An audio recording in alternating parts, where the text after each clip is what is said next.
مسیح یسوع کے بابرکت جلالی اور پرفضل نام میں آپ کی سلامتی ہو۔ آپ دیکھ رہے ہیں Bible question answer YouTube channel. تو ہمارے چینل پہ آج جو سوال ہے کتاب مقدس میں سے پیدائش کی کتاب اور اس کے پہلا باب اور اس کی 29 اور 30 آیت میں ہے۔ 29 اور 30 آیت آپ بائبل مقدس سے نکال کر ایک بار اس کو غور سے اچھے سے پڑھ لیں۔ اچھے سے پڑھنے کے بعد آپ پھر اس ویڈیو کو نیکسٹ دیکھیں، ویڈیو کو پاز کر کے روک دیں، ٹھیک ہے۔ اب آیت مقدس میں کیا لکھا ہے کہ 29 آیت میں خدا نے انسان کو روئے زمین کی کل بیجدار سبزی دے دی۔ جتنی بھی زمین پر سبزی ہے، جتنی بھی زمین پر ہربل پودے ہیں، ہربل چیزیں ہیں، ہری بوٹیاں ہیں، ہری سبزیاں ہیں، بیجدار کو سب کھانے کو دے دی۔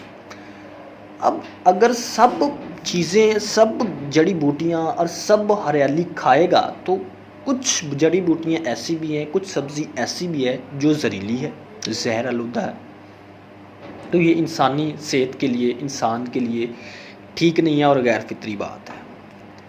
30 آیت میں اور پورے جانوروں کے لیے، کل جانوروں کے لیے، زمین کے کل جانوروں کے لیے، ہوا کے ہوں یا رینگنے والے ہوں، جن میں زندگی کا دم ہے، اس کا مطلب ہے سب کے لیے کیا کھانے کو دیا؟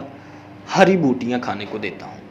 تو یہاں پہ انسان کو بھی وہی چیز اور جانوروں کو بھی ایک ہی چیز، ہری بوٹیاں کھانے کو دے دی گئی ہیں۔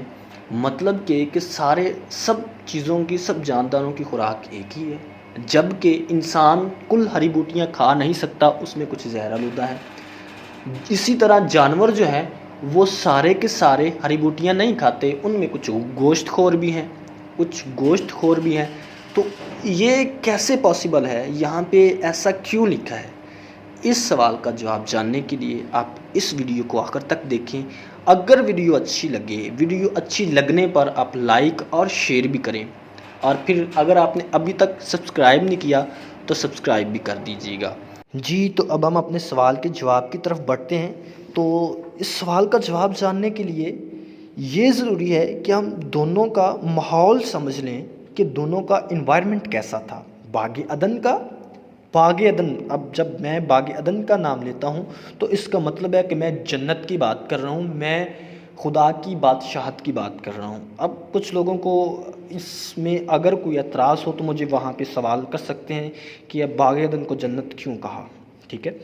اب باغ عدن کو جو ماحول تھا وہ سارا آسمان کی بادشاہت جیسا تھا، کیونکہ وہاں پہ نہ تو موت تھی ابھی تک، اور نہ کوئی درد تھا، نہ کوئی بیماری تھی، نہ کوئی تکلیف تھی۔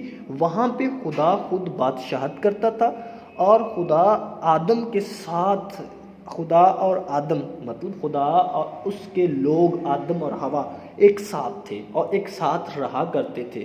تو تب وہاں پہ نہ موت تھی، نہ درد تھا، نہ دکھ تھا، اور نہ کسی قسم کی تکلیف تھی۔ میں ایک آیت آپ کے ساتھ شیئر کرتا ہوں خدا کی بادشاہت کی، خدا کی بادشاہت کیسی ہے۔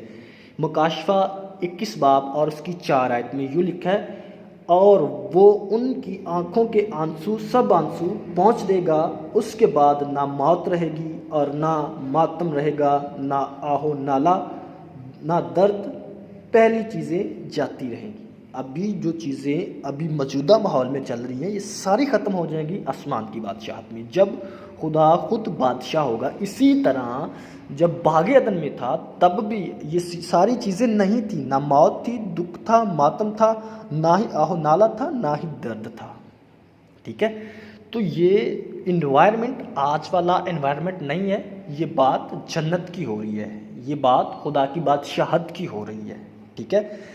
اب کا جو ماحول ہے، اب ہمارے پاس دکھ ہے، درد ہے، تکلیف ہے، بیماری ہے، اور سارا انوائرمنٹ آج اگر ہم دیکھیں کہ آج کا انوائرمنٹ، آج کا ماحول اور باغ عدن کا ماحول بالکل فرق تھا۔ اب ماحول میں ڈفرینس ہم کر چکے کہ ماحول فرق تھا۔ اب بات کرتے ہیں کہ خدا نے انسان کو صرف جڑی بوٹی اور سبزی کھانے کو کیوں دی؟ اگر وہ زہریلی بوٹی، زہر والی کوئی چیز کھا لے گا، ایسی زہریلی جڑی بوٹی، تو اس سے اس کو نقصان پہنچ سکتا ہے۔ تو اس لیے میں نے پہلے ہی انوائرمنٹ میں فرق کر کے بتا دیا، تاکہ اس سوال کا جواب دینے میں آسانی ہو کہ تب وہاں پہ ابھی موت کا نام و نشان نہیں تھا، تب ابھی موت کا وہاں پہ ذکر نہیں تھا۔ موت کا ذکر تو تب ہوتا ہے، پہلی دفعہ خدا کرواتا ہے جب خدا اس کو کہتا ہے کہ باغ عدن میں رکھ کے کہتا ہے کہ تو سارے درخت سب کچھ کھا سکتا ہے، سب کچھ کھا سکتا ہے، لیکن یہ جو نیک و بد کی پہچان کا درخت ہے نا، تو اسے نہیں کھا سکتا، اور جس دن تو نے اسے کھایا تو مرا۔ موت کا آغاز کب ہونا تھا؟ جب انسان نے اس کو درخت کو کھانا تھا۔ اس سے پہلے سب کچھ جنت جیسا ماحول، نہ دکھ درد اور نہ آہ و نالا اور نہ کوئی بیماری تھی، اور نہ ہی انسان کے لیے کوئی ایسا بھاری بھرکم کام تھا، محنت مشقت تھی، بالکل ایزی تھا، جیسے بالکل ویسے ہی جیسے ہم خدا کی بادشاہت میں آئندہ کو ہوں گے سبھی ایماندار، ٹھیک ہے۔ اب جانداروں کی بات کریں تو کہ جانداروں کو خدا نے کیوں گھاس اور ہری بوٹیاں سب کو دی؟ اب آپ اس بات کے لیے اس بات کے جواب کے لیے جو ہے نا وہ انوائرمنٹ کے متعلق بتا چکا، لیکن یسایہ کی کتاب آپ 11 باب اور اس کی 6 سے 9 آیت تک ضرور پڑھ لیجئے گا۔ 6 سے 9 آیت میں صاف لکھا ہے، کیونکہ خدا کی بادشاہت میں، خدا کے کنگڈم میں جب خدا آئے گا، خدا کی بادشاہت ہوگی، تب کیا ہوگا؟ تب جو ہے نا وہ بھیڑ اور بھیڑیا آپس میں مل کر رہیں گے، چیتا اور بکری جو ہے نا آپس میں مل کر بیٹھ کر کھائیں گے، ٹھیک ہے۔ تو یہ سب چیزیں ایک ساتھ ہوں گی، جیسے کہ آج ہم دیکھتے ہیں بلی اور کبوتر ایک ساتھ نہیں رہ سکتے، ہے نا، اور شیر اور بکری ایک ساتھ نہیں رہ سکتے، شیر کو بکری کو شیر سے خطرہ ہے نا۔ تو تب موت تھی ہی نہیں، جب موت تھی نہیں تو جانور کو کس بات کا خطرہ تھا؟ جب موت نہیں تھی تو کون کس کو مار سکتا تھا؟ تو بات کسی کو کھانے کی ہو ہی نہیں رہی، اور پاسبل ہی نہیں تھا، کیونکہ موت ہی نہیں تھی۔ اب کوئی جانور مرے گا ہی نہیں تو پھر وہ دوسرا جانور اس کو کیسے کھائے گا؟ درد تھا ہی نہیں تو کسی کو کیسے چیرے گا پھاڑے گا؟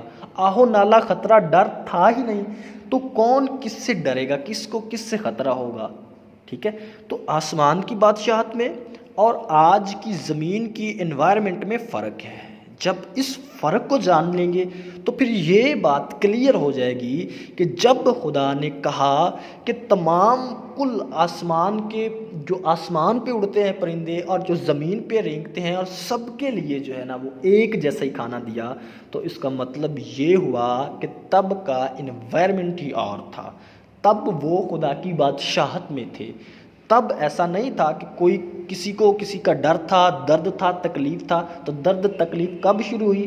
آپ دیکھ سکتے ہیں پیدائش کی کتاب اور اس کے 3 باب، اور اب جب عورت اور مرد نے، آدم اور حوا نے پھل کھا لیا، اس کے بعد خدا نے ان کو سزا دی اور زمین کو لعنتی کیا اور باغ عدن سے، اپنی حضوری سے، اپنی بادشاہت سے، اپنے سایہ کے نیچے سے نکال دیا۔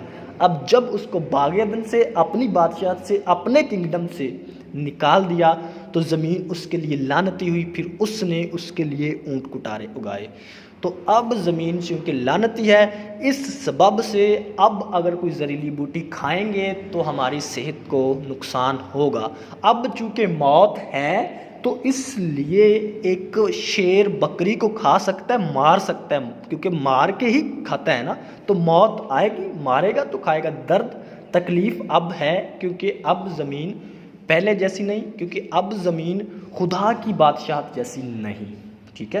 جب خدا کی بادشاہت آئے گی تو تب کیا ہوگا؟ مکاشفہ 21 باب اور اس کی 4 آیت اور پورا 21 باب آپ پڑھ سکتے ہیں، خدا کی بادشاہت کیسی ہوگی، ٹھیک ہے۔ تو یہ ساری باتیں آپ یسایہ 65 باب اور 25 آیت بھی پڑھ سکتے ہیں، جس میں صاف لکھا ہے کہ جب خدا کی بادشاہت ہوگی تو شیر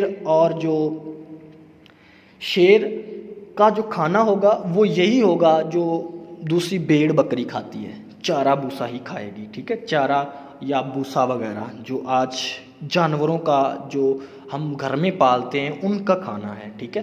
گوشت خور بھی وہی چیزیں کھائیں، کیونکہ تب کیا ہوگا؟ موت کو پھر سے ختم کر دیا جائے گا، پھر سے وہی ماحول ہوگا جو خدا کی بادشاہت میں بتایا گیا ہے۔ تو جب وہ ماحول ہوگا تو تب